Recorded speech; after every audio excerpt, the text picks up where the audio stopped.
I was born and raised in Sierra Leone, a small and very beautiful country in West Africa, a country rich both in physical resources and creative talent. However, Sierra Leone is infamous for a decade-long rebel war in the 90s when entire villages were burnt down. An estimated 8,000 men, women, and children had their arms and legs amputated during this time.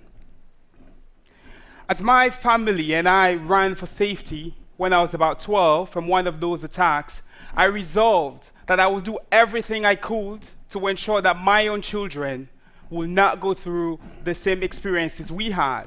They would, in fact, be part of a Sierra Leone where war and amputation were no longer a strategy for gaining power.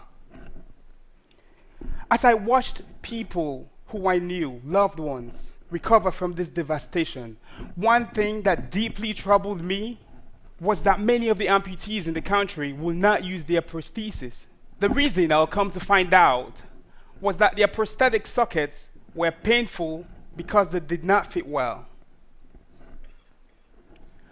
The prosthetic socket is the part in which the amputee inserts their residual limb and which connects to the prosthetic ankle. Even in the developed world, it takes a period of 3 weeks to often years for a patient to get a comfortable socket, if ever. Prosthetists still use conventional processes like molding and casting to create single material prosthetic sockets. Such sockets often leave intolerable amounts of pressures on the limbs of the patient, leaving them with pressure sores and blisters.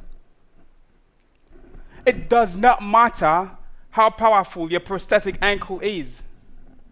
If your prosthetic socket is uncomfortable, you will not use your leg, and that is just simply unacceptable in our age. So indeed, when I met Professor Hugh Hare about 2.5 years ago, and he asked me if I knew how to solve this problem, I said no, not yet. But I would love to figure it out. And so for my PhD at the MIT Media Lab, I designed custom prosthetic sockets quickly and cheaply that are more comfortable than conventional prostheses. I use magnetic resonance imaging to capture the actual shape of the patient's anatomy, then use finite element modeling to better predict the internal stresses and strains on the normal forces, and then create a prosthetic socket for manufacture. We use a 3D printer to create a multi-material prosthetic socket which relieves pressure where needed on the anatomy of the patient. In short, we're using data to make novel sockets quickly and cheaply. In a recent trial we just wrapped up at the Media Lab, one of our patients, a US veteran who's been an amputee for about 20 years and won dozens of legs, said of one of our printed parts, "It's so soft, it's like walking on pillows, and it's effing sexy."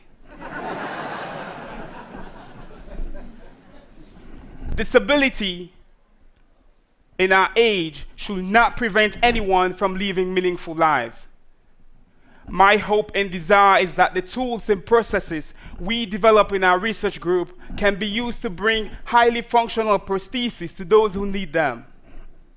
For me, a place to begin healing the souls of those affected by war and disease is by creating comfortable and affordable interfaces for their bodies.